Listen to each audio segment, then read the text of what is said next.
Yun guys, pauwi na tayo. Siyempre, kailangan na natin umuwi. At ayun na nga si Coco. Nagmamadali.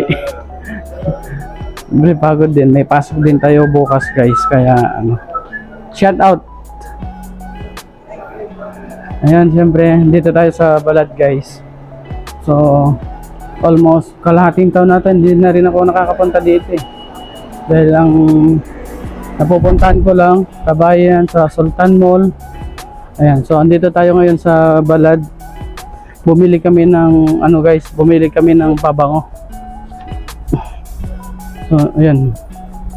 So gabi na guys, kaya uwi na kami. Nire-renovate na pala to guys. Nire-renovate. So ayan, nandito kami sa parkingan. Hinintay nga namin yung masakyan namin guys kasi gabi na. So, malamang, sorry. Malamang guys. Dito, wala yung Apo. Ay, mag-shoutout ka na lang kuya, sagisang ka mo. Ayan si Kabayan, ayan. So, yun guys. Ayan, shoutout kay Kabayan, no? Nahiya ata kanina. Nahiya si Kabayan. Kaya kailangan na natin may Danob din dito guys. Makikita nyo Danob, ayan. Danob. May branch dito si Danob guys sa Balad. Ayan. Kung makita nyo ang Balad guys, ayan. Nire-renovate na talaga. Pinapaganda na.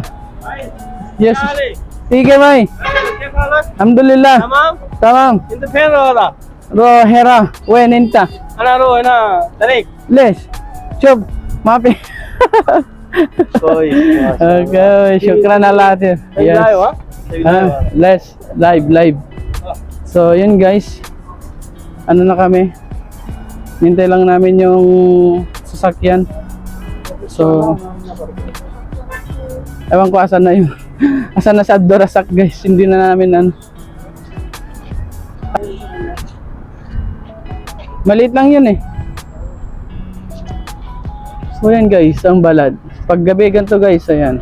Malalaking building. Ayan. So kitang-kita nyo naman guys, Danob. Ayan.